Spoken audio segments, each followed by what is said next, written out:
오늘은 포드 F150 2014년식 F150 6.2 자연흡기 8기통 엔진 모델을 리뷰합니다. 지금 이 차량이 포드 F150 랩터 1세대 차량입니다. 2010년부터 2014년까지 생산됐고 5.4 엔진, 6.2 엔진 두 가지가 들어간 모델입니다. 오늘 우연히도 1세대, 2세대, 3세대들이 다 모였는데 이 차가 1세대, 그 다음에 이 차가 2세대 3.5 알루미늄 바디로 바뀐 거고, 라이트가 이렇게 약간 각이지게 바뀌었죠. 얘는 이렇게 생겼고, 그리고 저기 있는 차가 3세대 랩터입니다. 라이트가 바뀌고 한 2세대와 3세대도 또 많이 바뀌었죠. 그런데 순수하게 2세대와 3세대들은 2세대와 3세대 랩터는 3.5 에코부스 하이 아웃풋 엔진 450마력인 반면에 트윈 터보죠. 하지만 1세대 랩터는 8기통의 자연흡기 엔진입니다. 그래서 과급해주는 터보 차저가 달려있지 않아서 엔진, 어떻게 보면 엔진 내구성에서는 이제 기술적으로 트윈 터보보다는 자연흡기 엔진이 더 관리하기가 쉽고 내구성도 더 좋은 것으로 알려져 있습니다. 또한 미션도 1세대는 6단 미션입니다. 더 단순하게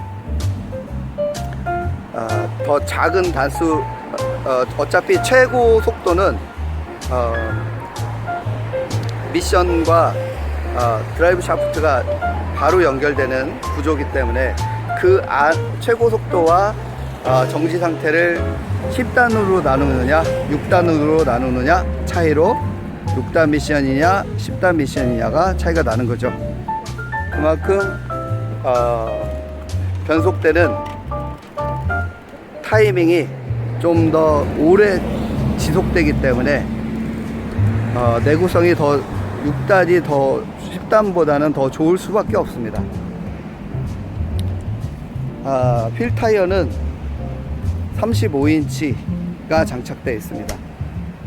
보통 F150은 32인치급인데 비해서 3인치가 더 큰 비드락 휠이 달려 있습니다. 비드락 휠, 얘가 315 1770R17, 그러니까 17인치 비드락 휠에 35인치급 타이어가 장착되어 있습니다.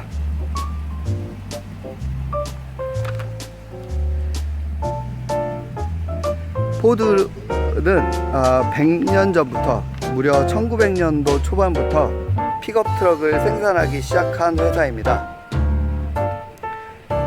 포드 T라는 트럭으로 헨리 포드가 1900년 초반에 픽업 트럭을 만들 때 여기 같이 서 있는 이 램의 최초 회사가 다지 브로더스였었습니다. 다지 브로더스가 이 포드의 동력계통 파워트레인 엔진 미션 부품을 납품을 하던 회사였다가, 여기 램은 이제 나중에 다지 픽업 트럭을 만드는 회사로 독립을 한 것이라 어떻게 보면 이 다지 램 구형, 지금은 그냥 램으로 부르지만 예전에는 다지 램으로 불렀었습니다. 그래서 이 램보다는 더 오래된 자동차 역사를 갖고 있다, 그런 회사가 바로 포드입니다. 그래서 여기 앞에 그릴도 보면 큼지막하게 포드라고 쓰여 있고,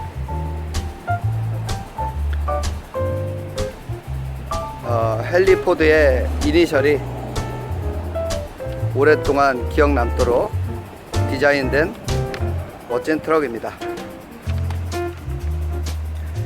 이 차의 길이는 232인치로 미터로는 5890cm, 5.89m.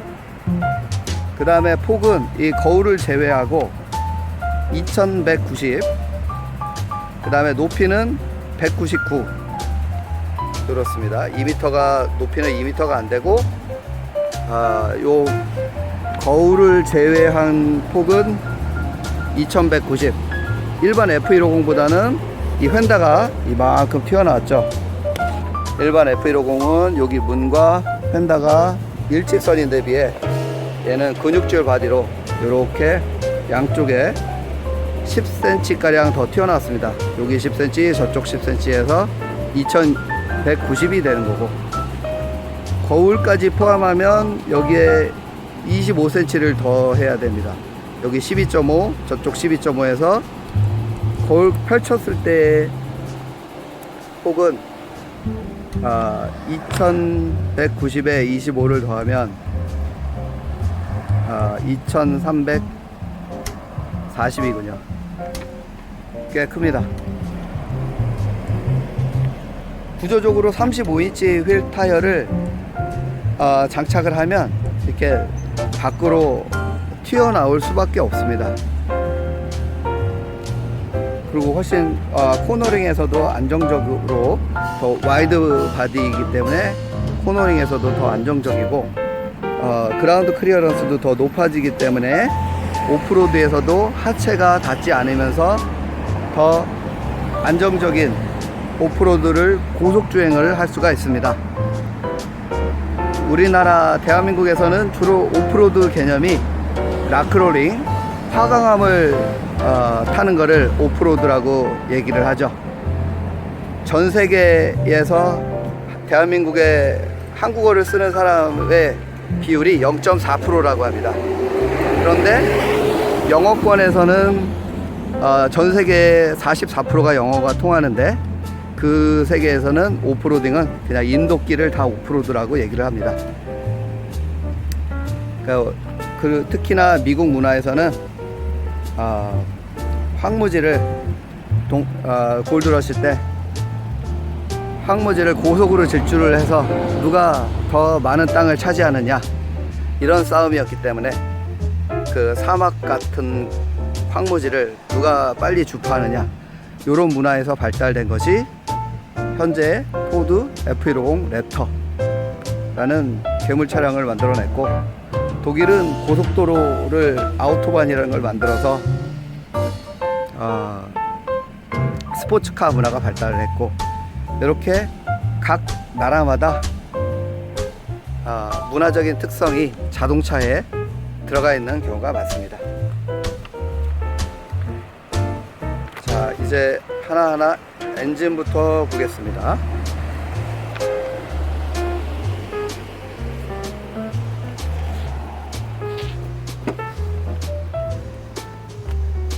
엔진은 여기서 이걸 당기면 됩니다. 이 바디가 스틸 바디입니다. 저 2세대 랩터와 여기 3세대 랩터는 알루미늄 바디로 바뀌었지만, 얘는 스틸 바디라 좀 무게가 알루미늄 바디보다는 좀 더 무겁습니다. 문을 열었습니다. 엔진룸에 이렇게 앞에 커다란 아제타가 위치하고 있고, 여기 흡기 필터를 러쉬 거, 이거 지금 반영구 사용할 수 있는 걸로 되어 있습니다. 그러니까 오일 교환할 때 에어 필터를 특별히 교환하지 않고 이거를 에어건으로 불어서 쓰거나, 아니면 가끔씩 한 몇 개월에 한 번, 한 1년에 한 번 이렇게 물 청소 한번 해주고 그늘에서 말려주면 재사용이 계속 영구적으로 가능한 겁니다. 그 다음에 여기 차주분께서 블랙박스 항시 사륜 방전될 걸 대비해서 전원 공급 장치 장착해 놓으셨고, 다음에 이 차는 엔진 소리도 조용한데 LPG 겸용으로 장착되어 있습니다. 그래서 지금 현재 이 차는 6.2L 자연흡기 SOHC 타입, 밸브를 여닫는 걸 도와주는 캠축이 하나인 게 SOHC 엔진이고, 캠축 폴리에서 캠축이 두 개 달려가지고 하는 게 두 개 달리면 더블 오버헤드 캠샤프트 탑이라서 DOHC. 근데 이 차는 SOHC로 고속 회전과 고출력이 되도록 좀 더 좋은 기능이 있습니다. 그리고 411마력이고 435파운드 토크, 그 다음에 견인 능력은 4톤의 6단 미션이 하부에 장착되어 있습니다. 그 다음에 이따가 이 차의 연료는 아까 LPG라고 보여드렸는데, 저게 지금 스페어 타이어 자리에 저거가 스페어 타이어가 아니고 LPG 가스통입니다. 동그랗게 생긴 것이, 요즘에는 그 연료통을 동그랗게 만들 수가 있습니다. 그래서 이게 LPG 가스통이고, 지금 현재 6만원 넣으면 한 300km에서 400km, 지금 LPG 1리터에 1000원 내외 정도 하죠. 6만원 넣으면 300km에서 400km 정도 주행하신다고 하십니다. 그러면 휘발유일 때는 EPA 기준 시내는 11 MP 마일 퍼 갤런, 그러니까 4.65 킬로미터 리터당 달리고, 이건 미국에서 공식 인증받은 연비 기준입니다. 고속도로는 16 마일 퍼 갤런, 그러니까 6.7 킬로 리터당 달리고, 그 다음에 평균은 13 mpg 5.5 킬로 퍼 리터. 이건 휘발유 기준이고, 실제 이제 가스를 LPG를 장착하고 타고 다니시는 차주님의 얘기로는 6만원 넣으면 대략 300에서 400km 뛴다, 그렇게 얘기를 하시고, 휘발유 탱크는 136리터짜리가 달려 있습니다. 그리고 LPG 장착도 되게 아주 내구성 있는 LPG 제품으로, 대한민국 제품으로 장착을 했는데 경고등이 뜨지 않습니다. 예전 구형 LPG는 인젝터를 갈아야 하기 때문에 경고등이 엔진 체크불이 항상 떴었죠. 그러나 이 차는 LPG를 장착했음에도 계기판에 경고등이 뜨지 않습니다. 그리고 볼라 8기통 배기음이 이렇게 웅장하게 나옵니다.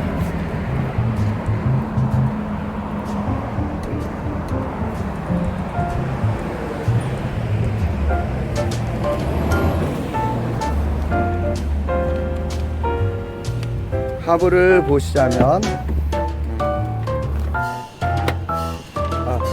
엔진룸은 있고, 보았고,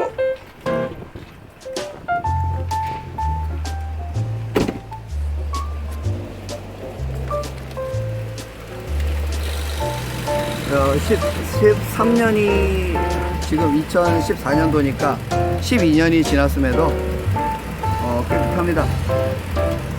파스 오프로드 코일오버 스프링이 있고, 그 다음에 로암 SVT 로암 랩터 전용 로암, 어퍼암, 타이라드, 중속 조인트 다 달려있고, 하부도 에피롱 랩터답게, 일반 에피롱은 플라스틱인데 반해 그 알루미늄 강판 달려있어서 하부가 다 보호되게 되어 있습니다.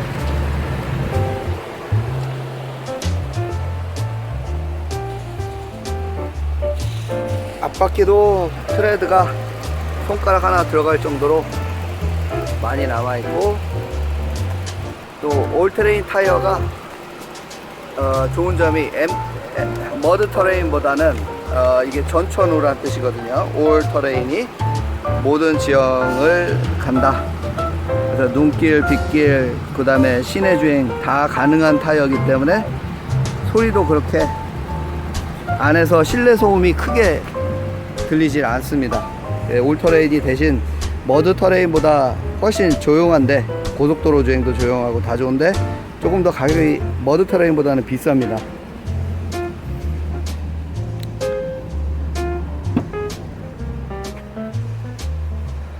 전 차주분께서 실내도 이렇게 고급스럽게, 원래는 순정이 이런 가죽 스티치가 안 들어갑니다. 이런 카본 재질도 안 들어가고 1세대는 그렇습니다. 그런데 이렇게 따로 애프터 마켓 작업으로 이렇게 스티치 들어가는 가죽과 카본 이런 거를 다 장착을 하셨고, 여기 실내 방음을 다 하셨습니다. 그래서 하부에서 올라오는 소음 다 잡히고, 시트도 봐보면 여기 끝부분이 원래는 순정 다 그냥 가죽인데 여기는 순정 가죽에 알칸타라까지 이렇게 등받이 부분, 또 이렇게 시트 부분을 부분적으로 이렇게 더 포인트를 주셨습니다. 요것이 이제 LPG 장착된 잔량을 표시해주는 게이지이고,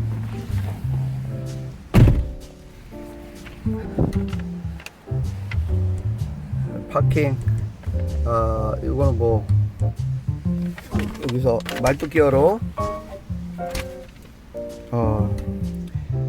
파킹 R&D 매뉴얼 1, 2 이렇게 들어갈 수가 있습니다. 구조는 간단합니다. 앞에 핸들의 스티어링 휠은 1세대니까 너무 많은 걸 기대하시면 안됩니다. 2세대부터는 어댑티브 크루즈가 있지만 1세대는 그냥 일반 크루즈 컨트롤입니다. 요거 누르시고 요걸로 속도 가감 하실 수 있으시고, 브레이크 잡으시면 풀리는 방식입니다. 다음에 여기 게이지도 이렇게 디지털로는 나오지 않습니다. 여기 하지만 작은 숫자가 키로이고 큰 숫자는 마일을 보여줍니다.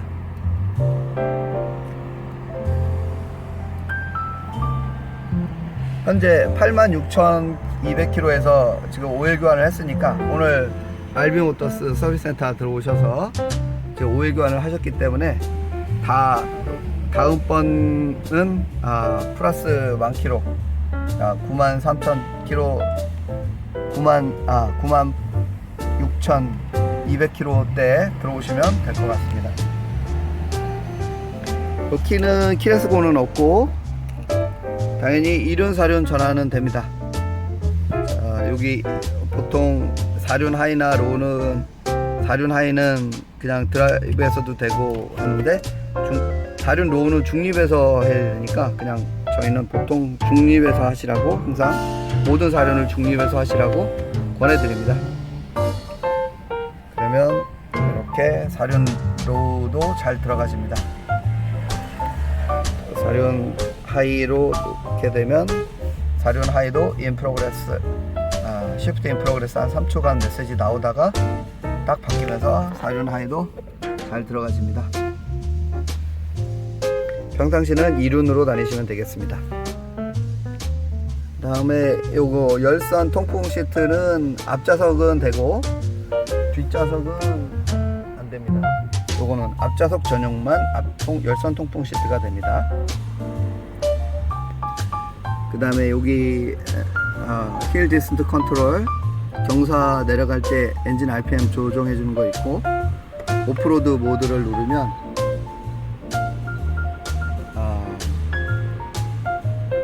바뀝니다.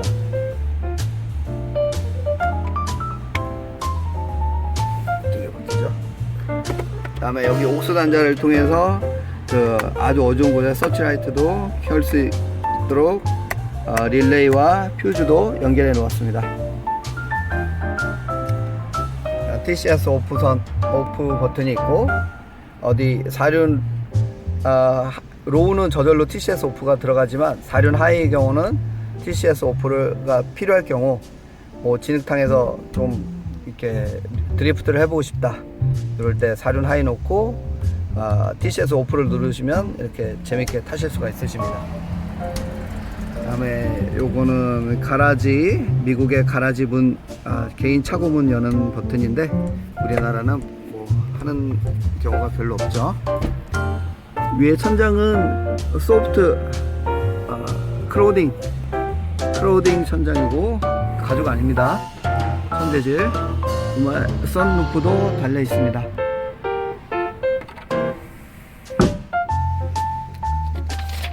확실히 시트 이 헤드레스트와 이런 부분들이 알칸트라로 되어 있어서 촉감이 일반 가죽보다 훨씬 부드럽습니다.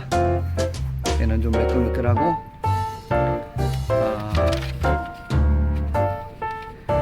이 차는 휠 베이스가 3680이기 때문에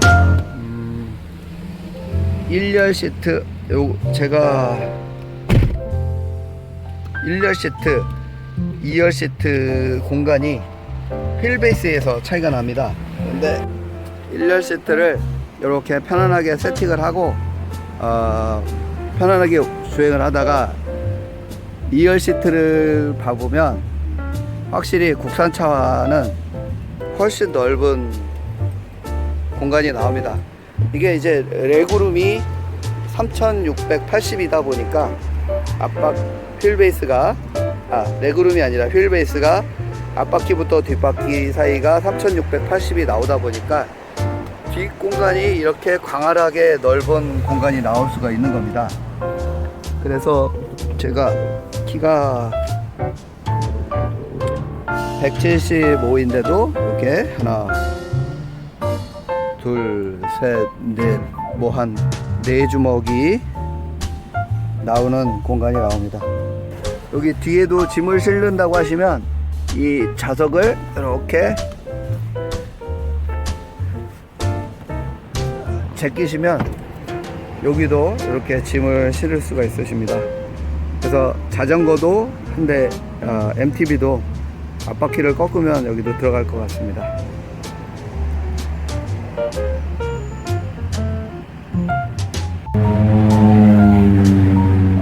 사이드 스텝은 이렇게 스틸에 파우더 코팅 되어 있는 아주 강한 겁니다. 1세대도 그렇고 2세대 요 차는 랩터 3세대인데 얘도 파우더 코팅된 그냥 스틸로 되어 있습니다. 이렇게 도시명 차들은 이렇게 스텝이 안 보이게 오토 스텝 그 전동 파워 러닝 보드가 들어가지만 이렇게 오프로드 차들은 도강하다가 이 전동 스텝의 경우 모터가 물이 들어가고 이러면 안 좋을 수 있기 때문에 아예 그냥 고정형으로 이렇게 나옵니다. 뒤에도 보시면 박스 레이싱 오프로드 쇼버가 듀얼로 달려 있습니다. 그 다음에 1세대답게 판스프링 짐을 많이 실어도 견디기 좋은 판스프링이 달려 있습니다. 이 3세대 랩터는 근데 2세대까지는 저렇게 판스프링과 박스 쇼바가 되어 있지만 여기 3세대는 박스 오프로드 쇼바는 같지만 판스프링이 없어졌습니다. 그리고 저렇게 트레일링 아미 장착되어 있고 여기 코일 오버쇼 코일 스프링이 여기 달렸습니다. 판스프링 대신 코일 스프링으로 바뀌었죠.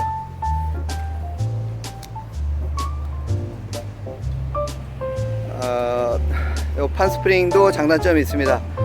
승차감에서는 약간 좀 떨어지지만 그 승차감을 커버해 주는 것이 이 박스 오프로드 리저브 탱크 달린 쇼바이고 짐을 더 많이 실을 때 더 스프링 보강이 가능한 게 이 판스프링의 또한 장점입니다. 지금 현재 판스프링이 2장짜리지만 뭐 더 많은 무거운 캠퍼를 얻는다거나 그러면 에어쇼바도 장착이 가능하고 판스프링 보강으로 뭐 더 무거운 것도 견딜 수 있게 보강을 하기도 합니다.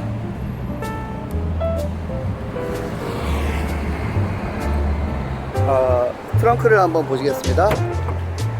트렁크에는 현재 개인분 짐이 달려 있어서 근데 요게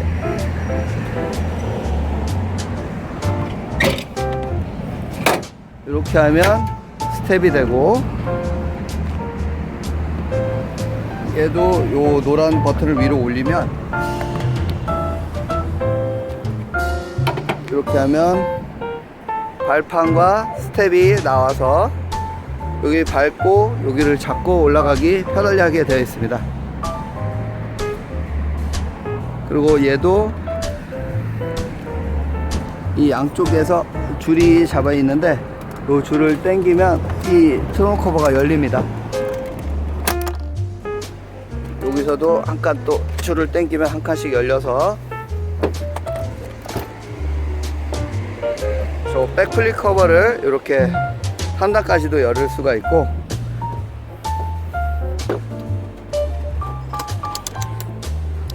여기도 백박스를 장착을 하셨습니다. 그리고 요거는 베드 디바이더, 무거운 짐을 여기 실었을 때 급출발하거나 급정거를 하게 되면 이 베드 익스텐더가 없을 경우에 뒤 트렁크, 앞 트렁크를 왔다 갔다 쾅쾅 치겠죠. 하지만 익스텐더가 있음으로 해서 트렁크 안에 짐이 왔다 갔다 하는 걸 방지해 줍니다.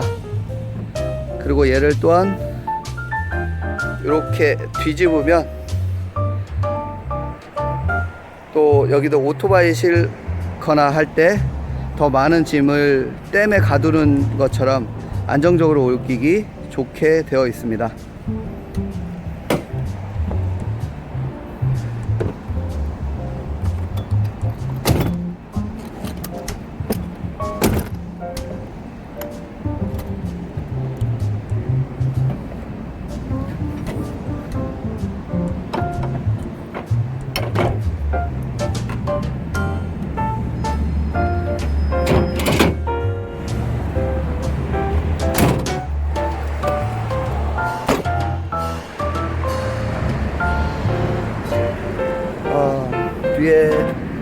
뒤에도 스틸 범퍼와 센서가 되어 있고 언더코팅 다 해 놓으셨고, 스페어 타이어 자리에는 가스통이 달려 있습니다. 철판으로 되어 있어서 안전하게 가스통도 유지가 되고, 뒤 타이어도 두 번째 손가락이 다 들어갈 정도로 트레드 거의 90% 이상 남아 있습니다.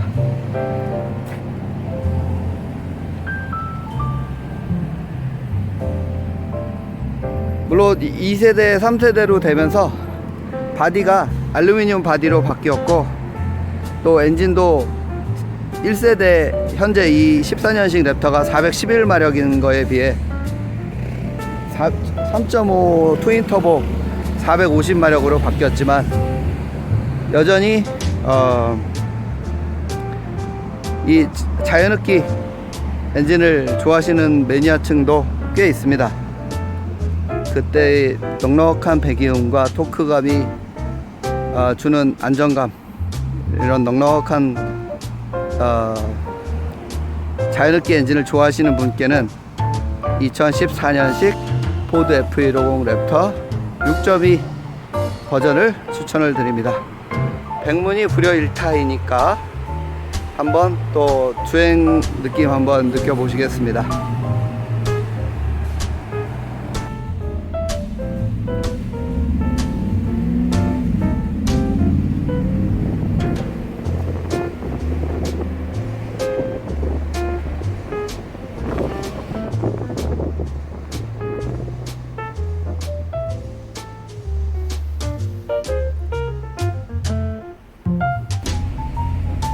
버스 승객들과 높이가 같습니다.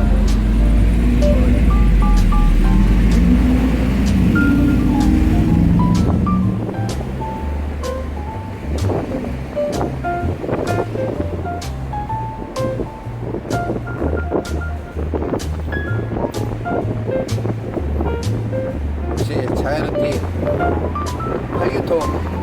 활기통 배기음, 조용한 할리 데이비슨을 타는 느낌.